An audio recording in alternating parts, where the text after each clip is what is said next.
안녕하세요. 저희는 학습그룹 포레스트입니다.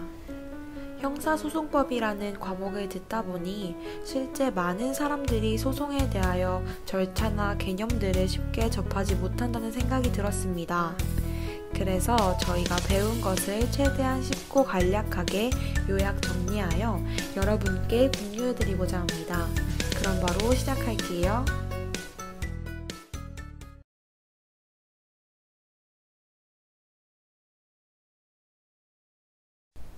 모든 과목의 시작이 그렇듯 의의부터 살펴보도록 하겠습니다. 형소법이란 형법을 실현하기 위한 절차를 정한 법률이에요. 즉, 형벌권을 구체적으로 실현할 목적을 가진 절차법입니다. 여기서 형법을 실현한다고 했는데 형법은 무엇일까요? 형법은 범죄와 그에 관한 형벌과 보안 처분을 추상적으로 규정해 놓은 실제법이에요. 그리고 형소법은 추상적인 형법을 구체적인 사건에 적용하기 위해 절차를 정해 놓은 절차법입니다. 실제법을 어떻게 적용하여 실현할 것인가를 담은 법이라고 할 수 있어요. 그리고 이 둘은 보완 관계에 있습니다.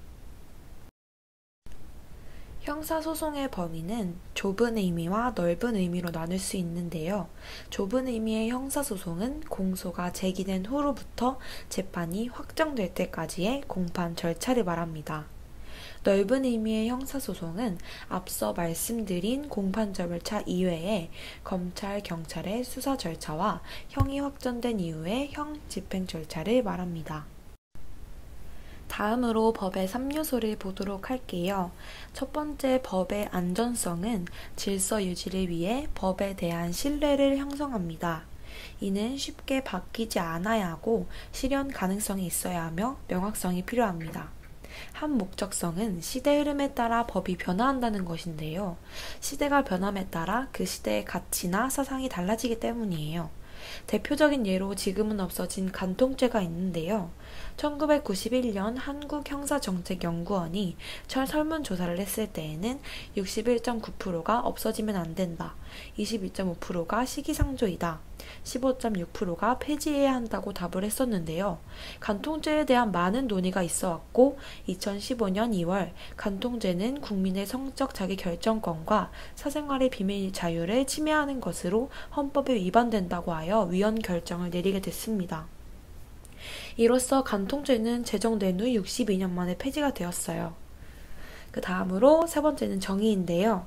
국가를 위해 개인이 희생하는 일반적 정의, 개인이 국가에 요구할 수 있는 배분적 정의, 개인과 인간 간의 규칙인 평균적 정의로 나눌 수 있습니다.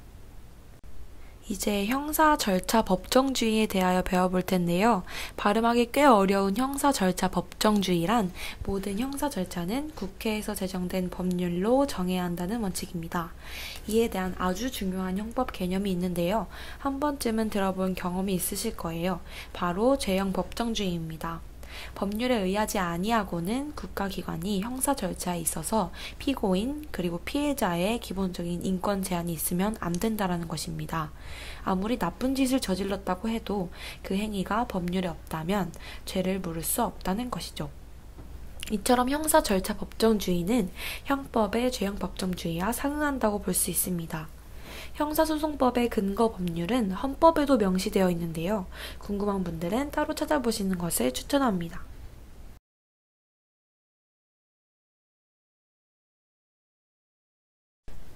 형사소송의 의미는 아까도 말씀드렸다시피 국가의 형벌권을 구체적으로 실현하기 위한 절차를 규율하는 법입니다.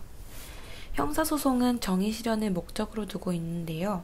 과거의 범죄 사실을 가지고 처벌하거나 또는 무죄로 처벌하지 않습니다.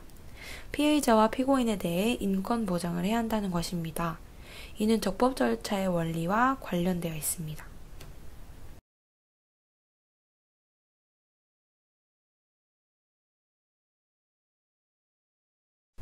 적법 절차의 원칙은 피해자와 피고인에 대한 인권 침해 방지와 절차적 공정성을 확보하기 위하여 공정한 법정 절차에 의해 형벌권을 실현하기 위한 원리입니다.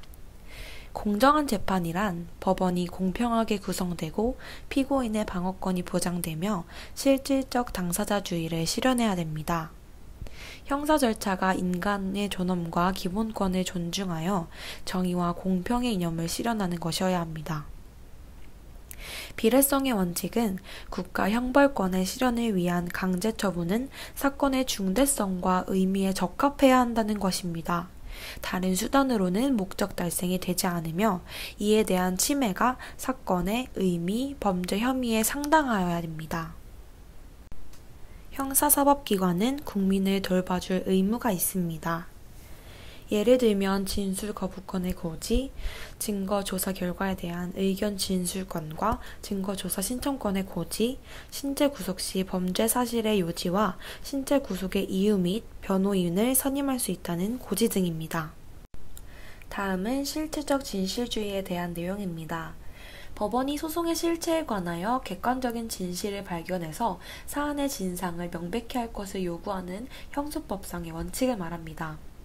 이와 반대로 형식적 진실주의란 당사자의 주장, 사실의 인부, 제출한 증거를 기초로 사실의 진부를 판단합니다. 적극적 진실주의는 범죄 사실을 밝혀 죄 있는 사람을 놓치지 않고 처벌하려고 하는 것이고, 소극적 진실주의는 죄 없는 사람을 유죄로 하는 일이 없도록 해야 한다는 것입니다. 10사람의 범인을 놓치는 한이 있더라도 한 사람의 죄 없는 사람을 벌하여서는 안 된다라는 격언이 소극적 진실주의를 바탕으로 하는 말이 될 수 있습니다. 소극적 진실주의와 관련된 형소법 기본 원칙은 무죄 추정의 원칙, 자백 배제 법칙, 위법 수집 증거 배제, 자백의 보강 법칙, 전문 법칙이 있습니다. 이에 대한 자세한 내용이 알고 싶으시다면 법률을 찾아보시기 바랍니다. 헌법 제27조의 3을 바탕으로 하는 신속재판의 법칙은 말 그대로 신속한 재판을 받을 권리를 가진다는 것입니다.